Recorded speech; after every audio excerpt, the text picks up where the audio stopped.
Hey, this is Andy, welcome back for another video on this channel. So today we will have a look at a previous day scalping breakout strategy for Bitcoin. Yes, you heard right. It's Bitcoin. I never really talked about it on this channel, and maybe that was a mistake, because if we have a look at the Bitcoin chart and if we just zoom out a little bit, it's one of the most volatile and also most discussed CFD or product or cryptocurrency, however you want to call it, in the last few years. And especially the volatility, so the average price movement every single day was really high, which is usually a good thing for trading. This video is presented by BM Trading. Learn to code your own expert advisors. Link in the description. So I got a voice message from a friend and he suggested this strategy. So I decided to just code it, try it out, and also take you on the journey so you can also copy it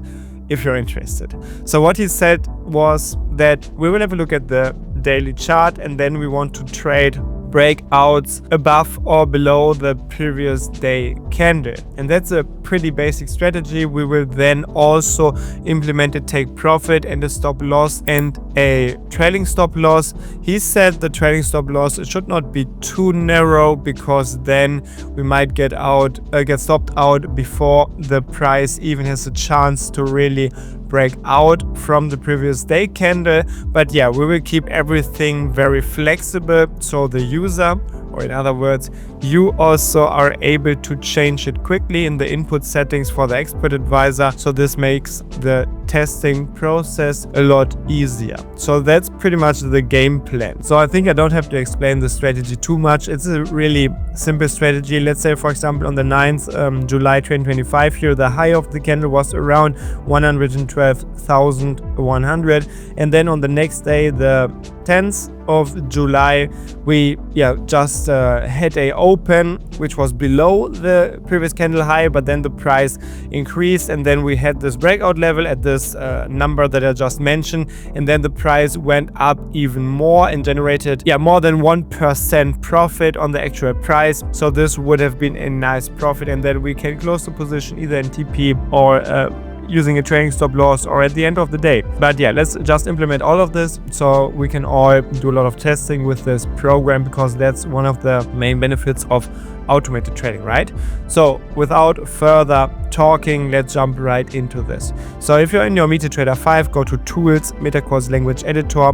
This will open the integrated development environment where we can create our own expert advisors, these little programs that work automatically in the MetaTrader 5. In the upper left corner, we can click on New, then click on Expert Advisor Template. It's pre-selected, by the way, and then choose a name. We can say BTC, previous day, scalping breakout, but you can of course also choose any name you like. Click on next, and finish, and that's it. So this is the standard skeleton for a new expert advisor. We usually do see these 3 basic event handling functions. And in this video, I don't want to cover all of the absolute programming essentials for the MetaTrader 5. If you are 100% beginner and never wrote code before in the MetaTrader 5, then make sure to also check out the links in the video description. You will find a complete programming course where you can learn everything. Even if you never touched code before, you will be able to write your own programs, and also throughout the course you will learn how to write programs. For example, one that I use a lot is the range breakout EA, and it is also covered in the course. So definitely check this out if you want to take MQL5 programming seriously and you're not that experienced yet. But here, as I said, I don't cover all of the basics, so I will not explain like what these functions do, and I will not explain, for example, variable data types and control structures. I just assume you know this at this point. So that makes it a lot easier, because then we can quickly start coding. So let's go to the onTick function, the one that is executed every tick. So first of all, what we want to do is we can create a variable, or we can get the amount of bars that we see in a chart. And here, more precisely, we want to take the daily chart, but we could as well create an input for this. Let's say time frame period D1. This would give us the opportunity later to also just switch to smaller time frames like the hourly chart or the 4-hour chart. So we can go with the ibars function, get the total amount of bars in a specific chart. So we will just get the time frame chart here, which is by default the daily chart. So then using an if statement, we can easily check if total bars is not equal or unequal bars, and then we can update this variable so it makes sure that this is only executed once per bar. This is kinda what we will need later on to prevent multiple trades from happening. So inside of this block, oh wait, actually we kinda need to wait. We have two choices here. We can either work with pending orders or we work with market orders. So we can decide if at the beginning of a new day, for example, we immediately want to place stop orders at the highest and lowest point of the previous candle, or we can just wait for the price to reach these levels and then execute a market order immediately. Usually the second one is the easier to implement. So let's just go with this option. So what we want to do here is we first of all need to get the high and the low of the previous candle. We will store this in a double variable, of course. We can just use the iHigh function for this.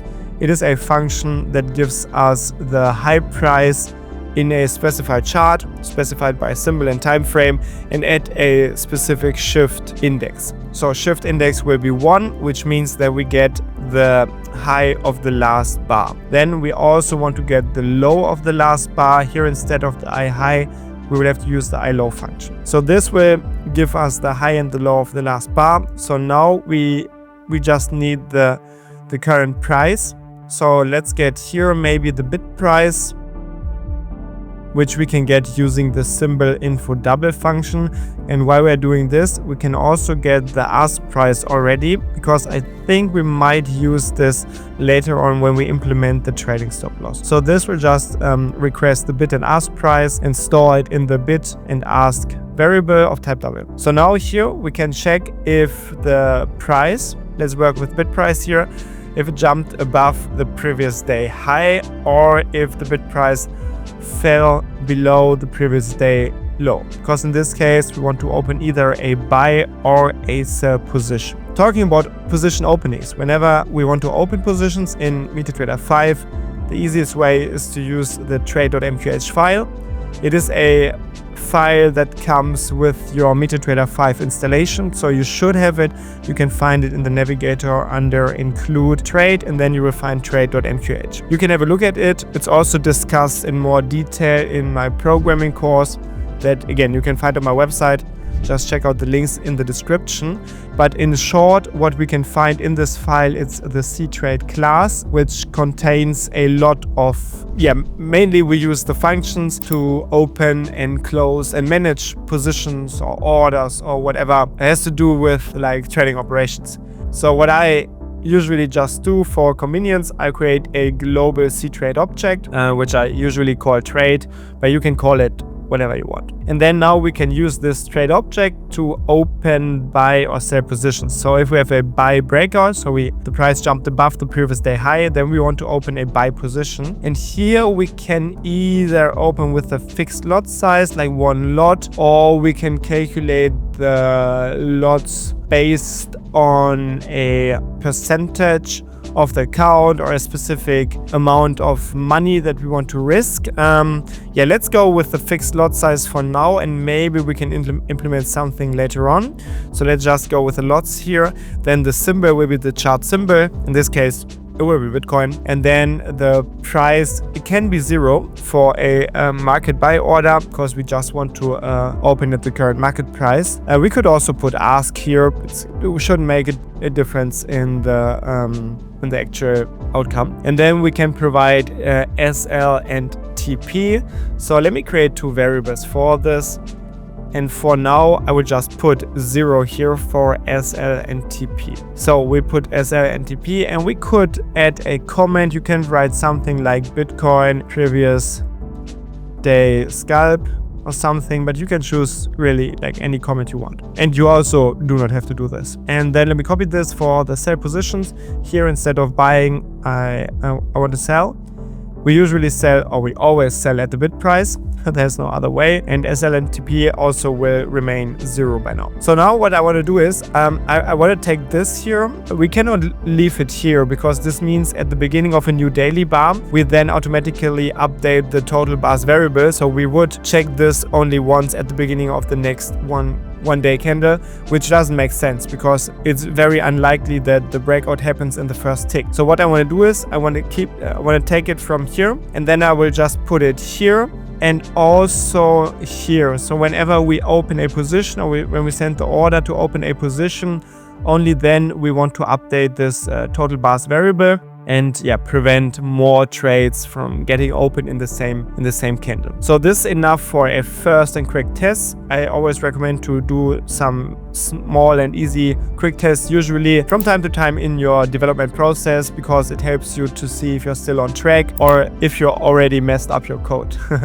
So going back to the MetaTrader 5, we can go to View Strategy Tester. And in the Strategy Tester, we can go to Overview, Visualized. That's usually the first test that I make to see if this is even working. So I will choose my expert advisor here, and I will also go with Bitcoin US dollar. Then we can choose basically any chart time frame. Let's choose the 1 hour time frame. And then for the first test, I usually just go with the current year to have a really quick test. We do see the inputs here, but at this point I don't want to change it. And I will just click on start to see if the positions are opened at the right moment when the breakout happens.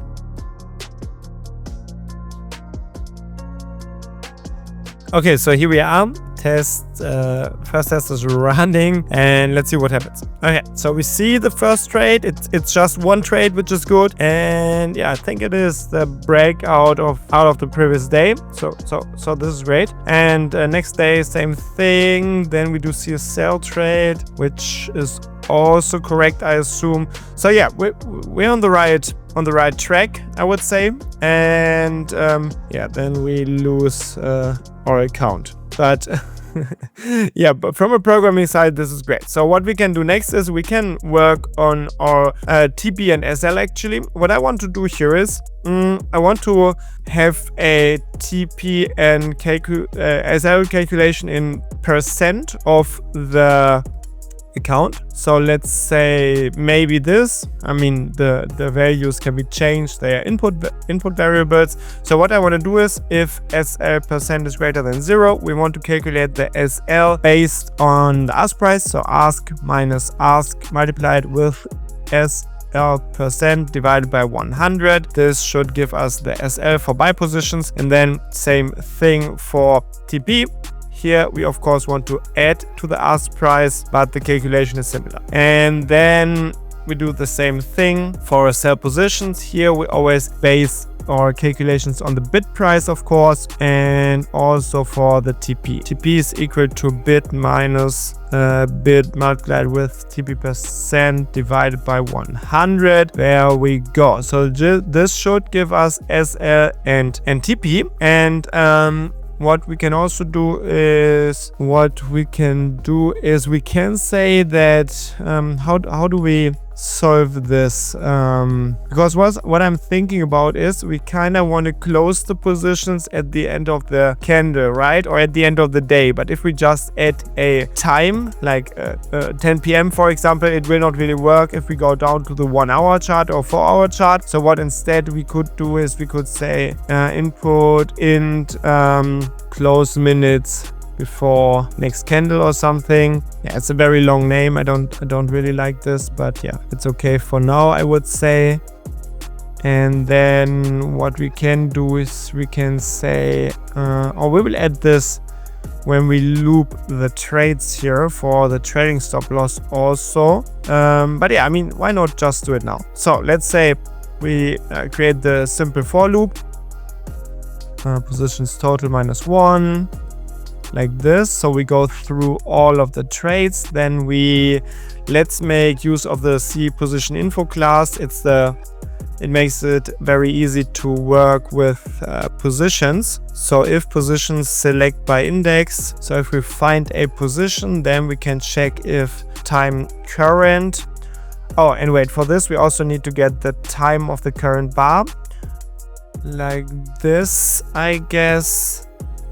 Yeah, I don't know if this will be 100% perfect, but it is a solution for now. So this will give us the starting timestamp of the current bar, like the active bar that is still built. Now we can check if time current is greater or equal time 0 plus period seconds of the time frame that we're looking at minus period seconds, or minus 60 times close minutes before next candle actually. And if we are here, then we want to close the position. So we just go with trade, position close, position ticket, and then the position should be closed. And here I forgot to add the index or the shift value. So if we have to close the position, we do it here, and then before this we can also check if we have to apply our trading stop. So for the trading stop, I want to add some more input variables here. TSL, maybe a TSL trigger percent 0.5 for example, and then also a TSL percent like 0.25 maybe. And then here we can check if position type is equal to position type buy, which means it's a buy position, or if position type is equal to position type sell, then it is a sell position. And then here we can just check if the current price, and this is why we put the bid and ask up here, because now we can check if bid is greater than position price open plus position price open multiplied with TSL trigger percent divided by 100. So this means our trading stop loss was triggered, and then we want to calculate the new stop loss, and it will be just trailed behind the current or under the current bid price. So it's just bid minus bid multiplied with TSL percent divided by 100, and then we only need to check if the new stop loss is greater than the position stop loss. And if this is the case, then we want to use the trade object here and say position modify, and then we modify the position that we currently selected. We give it the new SL and the old take profit, because we don't need to modify this. So this is for buy positions. For sell positions is of course similar. Just check if the ask price is below the open price of the position minus the open price multiplied with the trigger percent divided by 100. And then we have the new SL, which is ask plus ask multiplied with TSL percent divided by 100. And then we check if the new stop loss is smaller than the old stop loss. If this is the case, then we say trade, position modify, position ticket, SL, position take profit. Of course, we don't want to change the take profit. That's basically it. We could and maybe should apply some rounding mechanisms here also. Let's say we want to use normalized double here to round the values to the precision of the digits of the current chart symbol, which is Bitcoin in this case. I think here it makes sense because sometimes it will lead to unnecessary operations here. So that's recommended here. It can also be helpful here, but lately I realized that it's not really needed. It will be rounded somewhere in the MetaTrader 5 or on the server of the broker usually, I think. So that's also fine. So what we can do now is we can do the same test here. I will just go with the exact same test like for the current year Bitcoin, US dollar, and then 1 hour chart. But now we added the TPSL and the trading stop. So the result should be very different actually. And here you can see it's a good example of how the trading stop works, and was able to capture or secure the profits. And on the next day, same thing. So we do see that the take profit here is I was too slow, but it should be like 1% away. Yeah, we can also see it here. SL is 2% away, and then we do see that yeah, also like on the previous day the trades are closed. It should be at half an hour before midnight, and it is. So that's how the logic is working with the closing, so that's also fine. And here another buy trade, and here I think this might have been a full stop out. So yeah, here we definitely lose money. And maybe we can also implement that we want to always calculate the lot size, so we do lose a specific amount of money and we don't always trade with the same fixed lot size, because here we can see, for example, in this 10k account, trading one lot is way too much. It will just make our account crash easily if there are a few losing trades in a row. So what we can do is we can also say input double. We can say, for example, risk money would be like I don't know, 100 euro or USD or whatever the account currency is. So now we cannot use the lots variable here anymore, but instead we have to calculate the lot size, right? So we can actually create a function for this, I think, which is called calculate lots, for example, and then we can just use it here to calculate the lot size, and then we use a small letter lots variable here, because it's no longer a global input variable. So then I always use the small letter at the beginning of the variable name.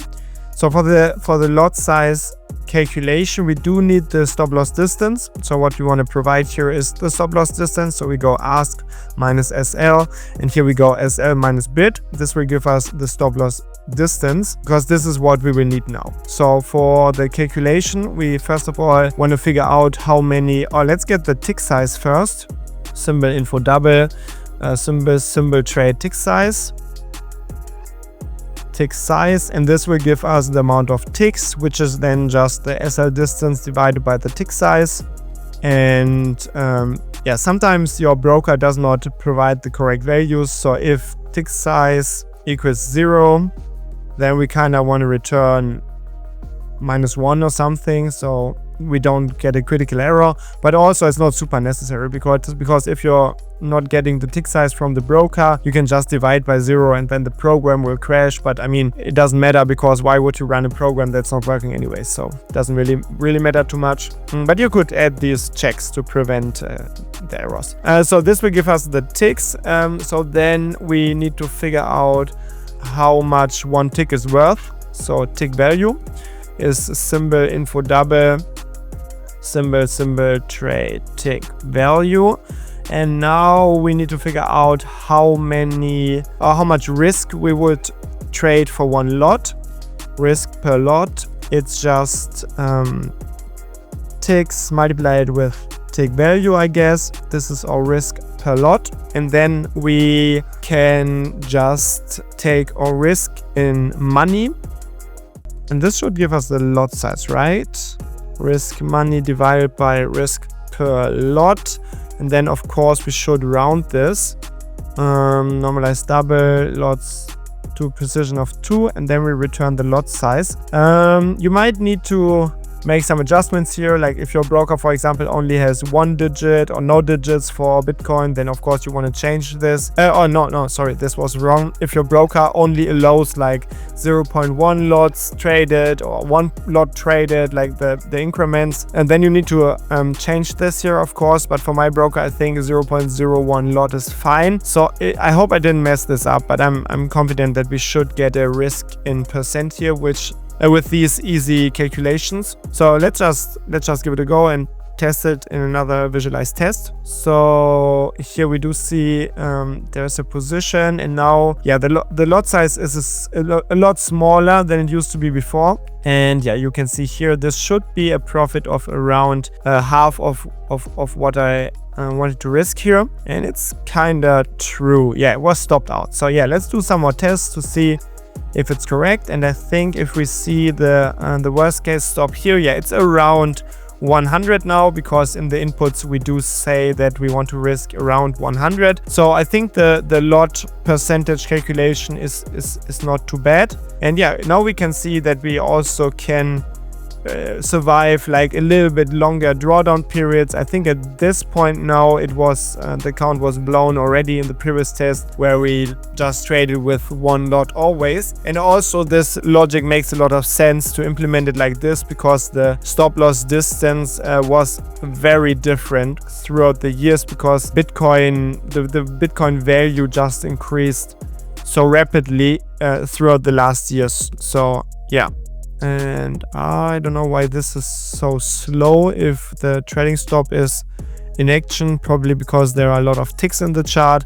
But yeah, I mean that's the easy one previous candle breakout for Bitcoin, and this is now tested on a daily chart. But of course you could also test this on any other chart, and you can also of course play around with the settings. That's a very interesting thing to do. And you can also do long-term backtest, so just play around with these settings. I don't know if this even makes sense, it's just what I put for the development process, but you might also want to change the TP percentage to like 2, for example, use a trading stop which is not as aggressive, or you could use a stop loss percentage which is more aggressive. So you can see you have all sorts of options here. And I think for Bitcoin, I mean, it is kind of interesting actually, because as I said, there's a high volatility in Bitcoin. The average daily movement is big, which is usually good for trading because this lowers the average trading costs, obviously. So if you play around with this a little bit, and if you think it could be useful for your trading also, feel free to modify the code,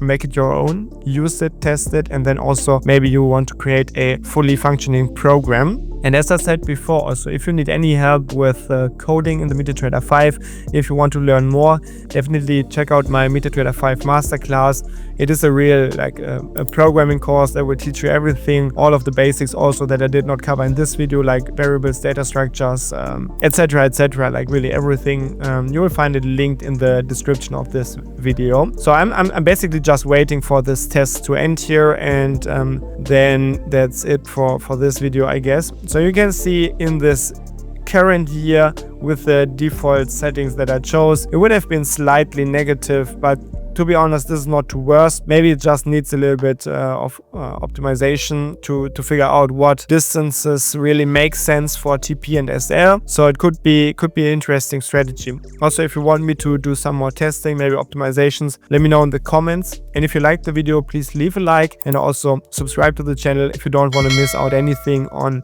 automated trading, strategy development, and yeah, all the stuff that I do on the channel. So thanks for watching the video, and I will see you in the next one. Have a great time, good trades. Bye.